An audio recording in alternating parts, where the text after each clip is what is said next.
السلام علیکم defence towers friends, Pakistan کی دہشت گردی کے خلاف جنگ سیریز کی نئی ویڈیو میں خوش آمدید۔ اس ویڈیو میں ہم پاکستان میں دہشت گردی کی جنگ کے دوران کاؤنٹر انسرجنسی میں فرنٹیئر کور اور آرمی کی ریگولر انفینٹری کے کردار، 2009 میں ہونے والی کاؤنٹر انسرجنسی کے حوالے سے ملٹری ڈاکٹرائن میں تبدیلی کے بعد آپریشنز میں بہتریوں اور آرمی پرسنلز کے پاس آلات اور وسائل کی بہتری پر تفصیلاً بات کریں گے۔ So let's start.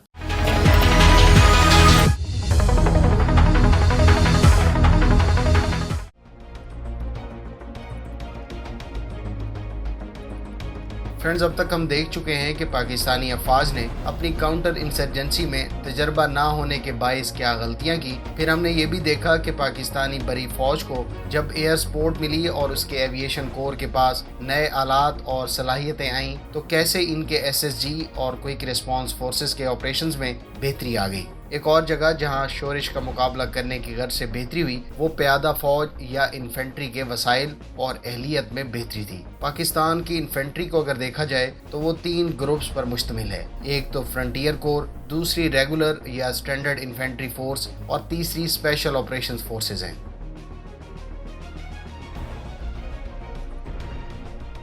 اگر ہم فرنٹیئر کور کی بات کریں تو یہ ایک پیرا ملٹری فورس ہے جو کہ تکنیکی لحاظ سے آتی تو وزارت داخلہ کے نیچے ہے، لیکن اس کی کمانڈ پاکستان آرمی کے پاس ہی ہوتی ہے۔ 1907 میں اس کی بنیاد جارج کرزن نے رکھی اور 1947 میں پاکستان کو FC وراثت میں مل گئی۔ تب سے یہ وزارت داخلہ کے نیچے خیبر پختونخوا صوبے اور بلوچستان میں کام کر رہی ہے۔ صوبوں کے لحاظ سے اسے 2 حصوں میں تقسیم کر دیا جاتا ہے اور اس کی معاونت کے لیے ایک اور فورس فرنٹیئر کانسٹیبلری پولیسنگ کا کام سر انجام دیتی ہے۔ FC یعنی فرنٹیئر کور کے 80,000 جوان 2002 سے سیکیورٹی فورسز کے ہر آپریشن، چاہے وہ آپریشن المیزان ہو یا شیر دل، راہ راست ہو یا راہ نجات، ضرب عزب ہو یا رد الفساد، ہر ایک میں افواج کے شانہ بشانہ اہم کردار ادا کرتے نظر آتے ہیں۔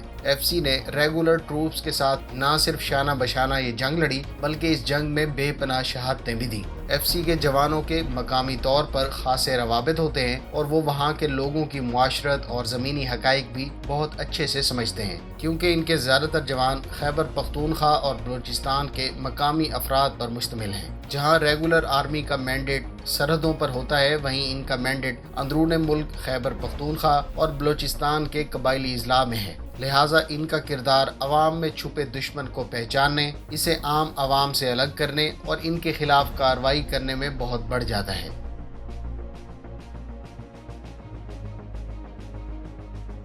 جس وقت 2001 کے بعد پاکستان کے اندر شورش کا آغاز ہوا، اس وقت FC کی تعداد تو 70,000 کے قریب تھی، پر بدقسمتی سے ان کے جوان بہت ہی کم وسائل سے کام کر رہے تھے۔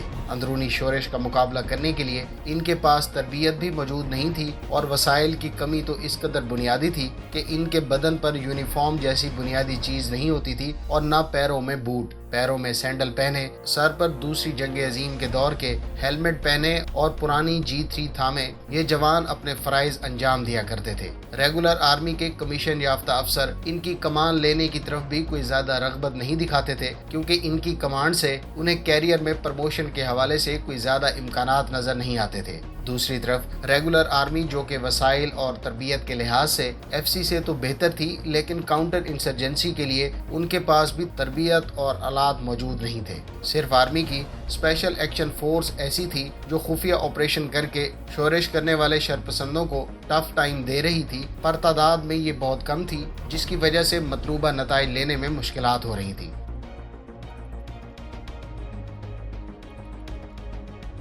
2008 سے 2009 میں وہ شفٹ آیا جب تمام انفینٹری فورسز کی کاؤنٹر انسرجنسی کے لیے تربیت کی گئی اور اسے جنرل اشفاق پرویز کیانی کے دور میں باقاعدہ ڈاکٹرائن کے طور پر اختیار کیا گیا۔ اس کی ممکنہ طور پر 2 وجوہات ہو سکتی ہیں۔ ایک تو 2008 میں ڈیموکریٹس امریکہ میں برسر اقتدار آئے اور انہوں نے ریپبلکنز کی صرف ہدایات اور پیسہ دے کر نتائج کی ڈیمانڈ کرنے والی پالیسی بدلی اور پاکستان میں آپریشنز کو نزدیک سے دیکھنا شروع کیا۔ دوسری اہم وجہ یہ بھی ہو سکتی ہے کہ 2008 میں شرپسندوں نے شہروں میں بم دھماکے اور دہشت گردی کی وارداتیں بڑھا دی تھیں۔ فاٹا میں تحریک طالبان کے علاوہ سوات میں TNSM وغیرہ بھی زور پکڑنے لگی، جس نے افواج کو مجبور کیا کہ وہ اپنی پالیسیاں بدل کر کارروائی کا آغاز کریں۔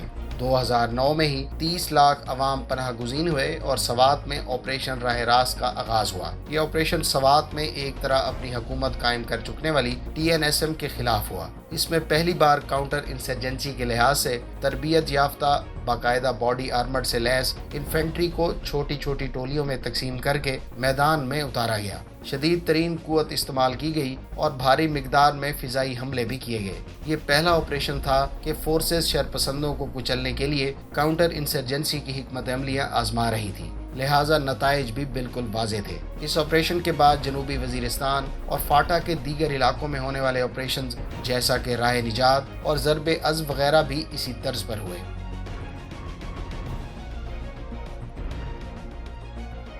فرینڈز، یہاں آپ کو بتاتے چلیں کہ 2010 سے لے کر 2014 تک معاملات قدرے ٹھنڈے رہے اور فورسز صرف جنوبی وزیرستان اور سوات تک محدود رہیں، لیکن 2014 کے ضرب عزم آپریشن میں یہ بالکل واضح تھا کہ پاکستانی فورسز پوری قوت سے ایک ایک شرپسند کے خلاف کمر بستہ ہو چکی ہے۔ کاؤنٹر انسرجنسی والی حکمت عملیاں بھرپور طریقے سے اختیار کی جا رہی تھیں اور پاکستان ملٹری اکیڈمی میں کاؤنٹر انسرجنسی باقاعدہ طور پر پڑھائی اور سکھائی جا رہی تھی۔ جنرل راحیل شریف، جنہوں نے کاؤنٹر انسرجنسی کو پاکستان ملٹری اکیڈمی کے کورس کا حصہ بنایا تھا، اب فوج کے سربراہ بن چکے تھے۔ اس دوران پنجاب کے علاقے کھاریاں میں نیشنل کاؤنٹر ٹیررزم سینٹر کی بنیاد رکھی گئی اور ہزاروں کمیشنڈ اور نان کمیشنڈ یافتہ جوانوں کو تربیت دی گئی کہ کیسے شہری علاقوں میں آپریشن کرنے ہیں اور کس طرح چھوٹی چھوٹی ٹولیوں میں رہنا ہے اور کیسے عوام کے اندر سے شرپسند نکالنے ہیں اور کیسے آپریشن کرنا ہے تاکہ عوامی جان و مال کا ضیاع کم سے کم ہو۔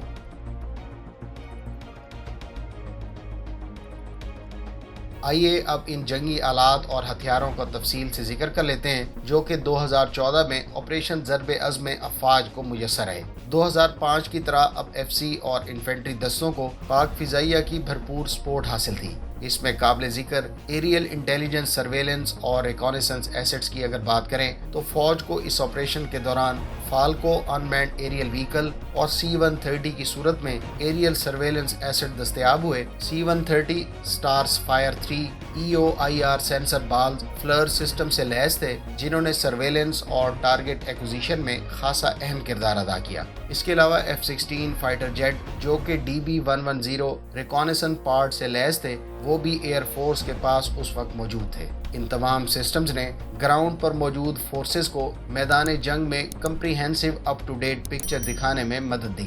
پاک فضائیہ نے اس جنگ میں پریسیشن گائیڈڈ ایئر سٹرائکس بھی کیں۔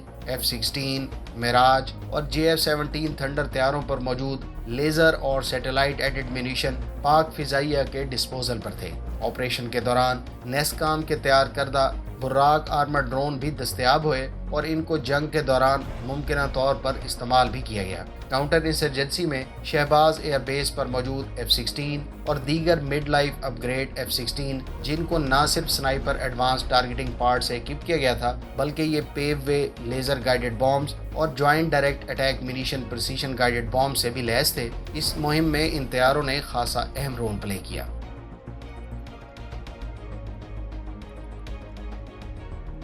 فرینڈ، ضرب عزم میں پاکستانی افواج نے بڑی مقدار میں آرمرڈ وہیکلز بھی استعمال کی۔ امریکہ سے حاصل کردہ MaxxPro mine resistant armoured protected vehicles V shape حل والی بارودی سرنگوں سے بچاؤ رکھنے والی گاڑیاں استعمال کی گئیں اور اس کے علاوہ ممکنہ طور پر جنرل ڈائنامکس لینڈ سسٹم کی تیار کردہ dragon 4 wheeled armoured fighting vehicles بھی انڈکٹ کی گئیں۔ یاد رہے کہ ان وہیکلز کو heavy industries Taxila under licence تیار کر رہی ہے۔ فرینڈز، پاک آرمی نے بڑی 8x8 valid armoured fighting vehicles کی ضرورت بھی محسوس کی، جس کو لے کر پاک آرمی نے ماضی میں سربین لازر 2 بھی ایویلویٹ کی، لیکن اس وقت سننے کو ملا تھا کہ چائنیز VN-1 8x8 کا انتخاب کیا گیا ہے اور اس کی انڈر لائسنس پروڈکشن کی کوششیں جاری ہیں۔